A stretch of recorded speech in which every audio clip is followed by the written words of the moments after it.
This video is designed to help you start a convenience store business. At the end of the video, you'll find a valuable gift. It's a convenience store business plan that you can download, and will lay down for you, step by step, everything you need to know to start a successful convenience store business of your own. If you are new to this channel, make sure to hit the subscribe button for more videos like this. Before you consider opening a convenience store, you need to conduct some research to ensure you've made the right choice. It's essential to use every trick to run your operation profitably. As an entrepreneur, it is essential to develop a clear business plan, which can help you pinpoint the specifics of your business's operation, uncover the blind spots, and better guide your budget. Since running a convenience store involves paying close attention to margins, creating a business plan before you start is a good idea. The business plan is a must if you need bank financing to open or purchase the store. This prerequisite for opening a convenience store will help you be more successful and is worth investing time into it from the beginning. Before making this plan, you must study and understand specific business parameters, such as the products you'll sell, prices, foot traffic, and revenue projections. Another couple of critical parameters to take into account are your competitors and your ideal customer profile. In your business plan, a part will be dedicated to establishing your startup costs and your operating costs. You need to put all this together in the form of a financial forecast.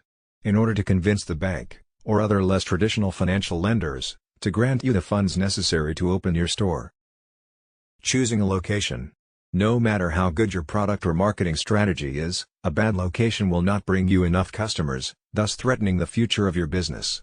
This is true whether you are opening a brand new store, or buying an existing convenience store. The first thing you need to do to make sure you have chosen the right location, is to measure the foot traffic. Here is how you can go about it. Count the customers outside for several hours or hire someone to do it for you. Although this strategy is tedious, it is effective. Get in touch with the existing store owner to get a clear idea of the number of customers per day or week. Use the service of a company that can help you track foot traffic in a location using cell phone data. Alongside that, there are some other good general rules of thumb to ensure more success. Don't be surrounded by more than 2 or 3 stores, such as drugstore chains or large grocery stores. Do not choose a location hidden at the end of an alley, in an office building complex. A good location can get regular customers, such as a neighborhood corner, a large office complex, or a school zone. Your site should also offer ample and suitable parking, and be easily accessible. Financial management. Be in the driver's seat with your finances, rather than waiting for problems to arise. Check each product's sales ratio and gross profit margin, to see cost-efficient products and optimize your purchasing and pricing better. One important area to consider is retail shrinkage. When you see mismatches between sales and inventory, you need to be on your toes as this may indicate theft. Also, keep a close eye on your cash flow. A great way to control your finances is to constantly look for ways to reduce production costs, by negotiating the purchase price of your items from your suppliers, and eliminating order inefficiencies that cause poor inventory management. Remember to continuously optimize sales volumes and prices, as the profitability of convenience store businesses are based on high volumes and low margins. Know your customers.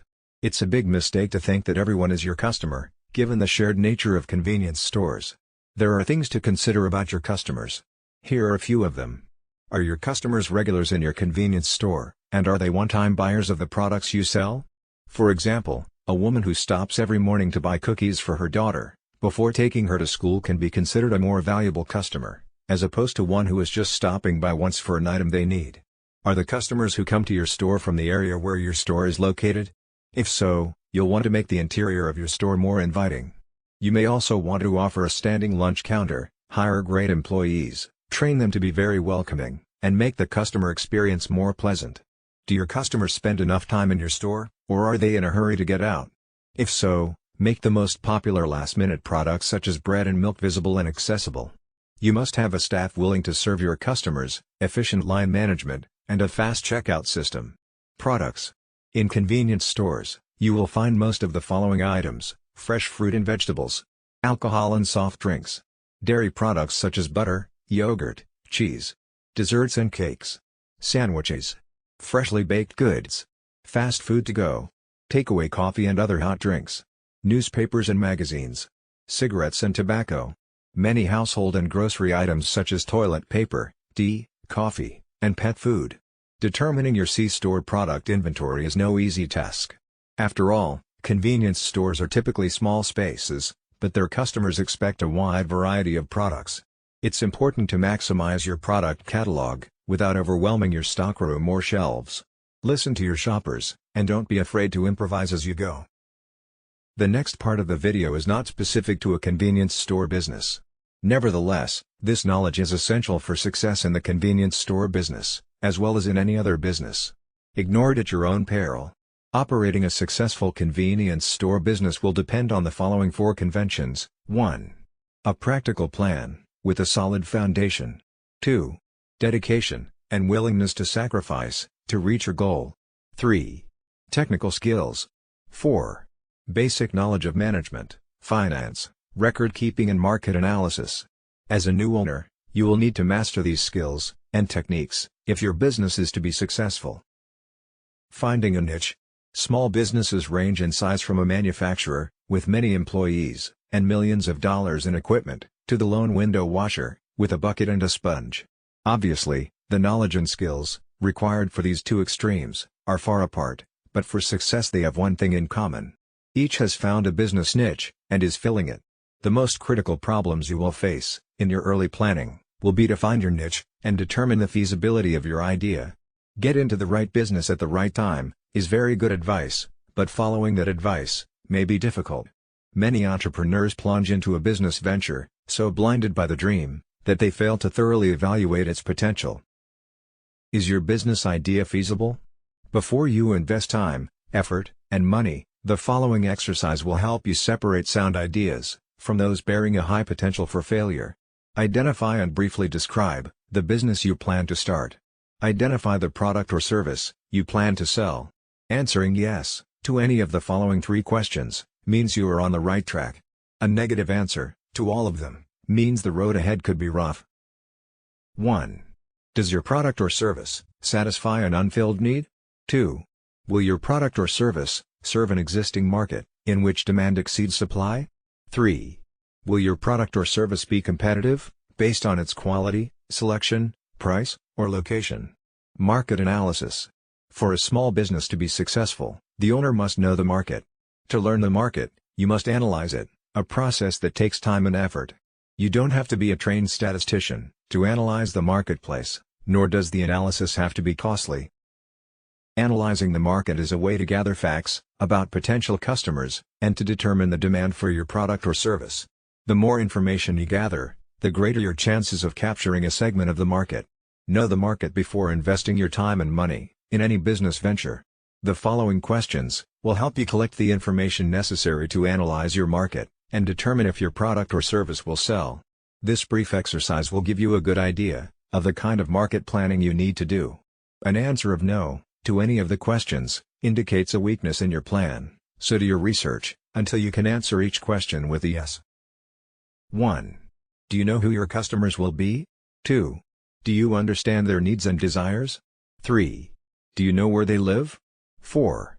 Will you be offering the kind of products or services that they will buy? 5.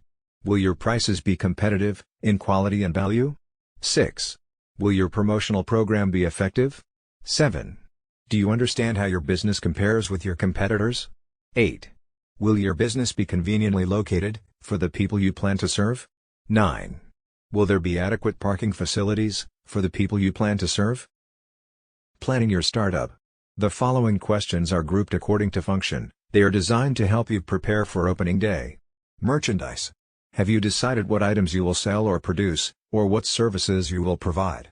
Have you made a merchandise plan, based upon estimated sales, to determine the amount of inventory you will need to control purchases? Have you found reliable suppliers, who will assist you in the startup? Have you compared the prices, quality, and credit terms of suppliers? Business records. Are you prepared to maintain complete records of sales, income and expenses, accounts payable, and receivables? Have you determined how to handle payroll records, tax reports, and payments? Do you know what financial reports should be prepared, and how to prepare them? Finances. A large number of small businesses fail each year. There are a number of reasons for these failures, but one of the main reasons is insufficient funds. Too many entrepreneurs try to start and operate a business without sufficient capital, money. To avoid this dilemma, you can review your situation by analyzing the following 3 questions. 1. How much money do you have? 2. How much money will you need to start your business? 3. How much money will you need to stay in business? In order to answer the second question, how much money will you need to start your business? You need to prepare an estimate of all your startup costs. Here is a list of items you may need to take into account. Note that this list is for a retail business. Items will vary for service, construction, manufacturing or online firms. Decorating and remodeling, fixtures and equipment, installing fixtures and equipment, services and supplies, beginning inventory cost, legal, professional fees, licenses and permits, telephone utility deposits, insurance, signs, advertising for opening, unanticipated expenses. Now, the answer to the third question, how much money will you need to stay in business? Must be divided into 2 parts, immediate costs, and future costs. From the moment the door to your new business opens, a certain amount of income may come in. However, this income should not be projected in your operating expenses. You will need enough money available to cover costs for at least the first 3 months of operation. The following list will help you project your operating expenses on a monthly basis. Typical expenses for 1 month may include your living costs, employee wages, rent, advertising, supplies, utilities, insurance, taxes, maintenance, delivery, transportation, miscellaneous. Now sum up the total estimated monthly expenses and multiply it by 3. This is the amount of cash you will need to cover operating expenses for 3 months. Deposit this amount in a savings account before opening your business. Use it only for those purposes listed in the above list, because this money will ensure that you will be able to continue in business during the crucial early stages. By adding the total startup costs to the total expenses for 3 months, you can learn what the estimated costs will be to start and operate your business for 3 months. By subtracting the totals of the lists from the cash available, you can determine the amount of additional financing you may need, if any. Now you will need to estimate your operating expenses for the first year after startup. The first step in determining your annual expenses is to estimate your sales volume, month by month. Next, determine the cost of sales. You may want to use a spreadsheet to do this. After startup, the primary source of revenue in your business will be from sales, but your sales will vary from month to month because of seasonal patterns and other factors. It is important to determine if your monthly sales will produce enough income to pay each month's bills. An estimated cash flow projection will show if the monthly cash balance is going to be subject to such factors as the following: failure to recognize seasonal trends, excessive cash taken from the business for living expenses, too rapid expansion, and slow collection of accounts if credit is extended to customers. Conclusion: if you have carefully answered all the questions in this video, you have seriously thought about your goal. However, there may be some things you may feel you need to know more about. Owning and running a convenience store business is a continuous learning process. Research your idea, and do as much as you can, yourself, but don't hesitate to seek help from people who can tell you what you need to know. As we conclude this video, it's time you get your free convenience store business plan gift. Go to the description below this video to get it now. It is completely free, no strings attached. Thanks for watching. If you enjoyed this video, please like and hit the subscribe button for more videos like this.